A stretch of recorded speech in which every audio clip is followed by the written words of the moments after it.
This video is for solopreneurs that use other people sometimes to help in their business and for small business owners with teams. I'm Jim McIntyre of BlueprintForSelling.com. I want to talk today about a true story that happened to me, and it's going to happen to you if it hasn't already happened to you. If you're a solopreneur, you hire some people sometimes to help you. And obviously, as a small business owner, if you have a team, you have members of your team that help you. But sometimes you're going to ask them to do something, and they're going to screw up. They're going to drop the ball. They're going to do a lousy job. It's going to make a mess for you to clean up. That's going to happen. That's part of business. Being in business over 25 years, I've seen it happen a number of times.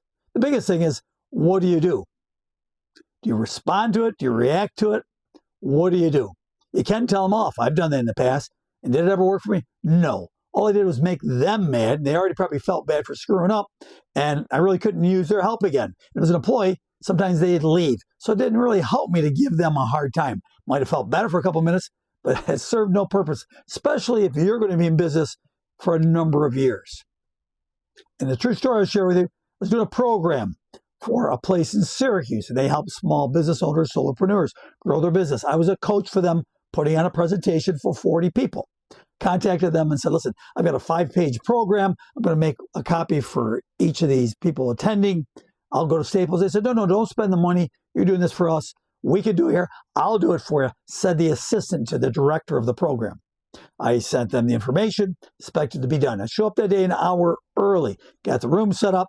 Went over about 30 minutes before it started, said, hi there, just want to get the copies so I can put them out, on the tables for these people. They said, what copies? I said, the copies of the program I sent you 2 weeks ago.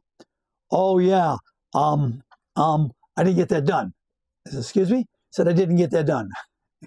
They said, also, I don't have time to do it, but I'll tell you what, the copier's back there. Do you have a copy of what you were going to do? Yeah, I said, I brought the originals. So, well, you can go back there and make copies yourself. You can staple them together. I'm just tied up with some other stuff, getting ready for this presentation. Now, you can imagine what's going through my head, right? I really wanted to tell them off, go, what? How can you not do this, right? You said you'd do it. At any rate, I went back and said, Jim, change your mindset, because it's going to do no good to give this person a hard time. Maybe even the director will be upset that I gave him a hard time and they won't want me to work with him anymore. I didn't say a word about it. I just said, okay. I went back and I made those copies. I walked out about 3 minutes before I was supposed to start. I didn't get a chance to talk to everybody before it started. That's okay. The thing went well. Everything worked out fine. They had their copies. The presentation was good. And I never said a word to anybody about that. And the other half of this is that person that screwed up, they couldn't do enough for me after that and doing it correctly and properly. So glad I didn't tell them off and give them a hard time. So the lesson for you, you can do what you want, tell somebody off, I don't blame you. You're going to have people drop the ball. You're going to have people screw up. That's just part of life. But it's how you react to this and how you respond is going to make the difference. My case, just let it go. Just take care of it yourself. Later on, these people really look out for you if you'll do that and be thoughtful to them. Again, Jim McIntyre, and I want you to always remember to believe in yourself.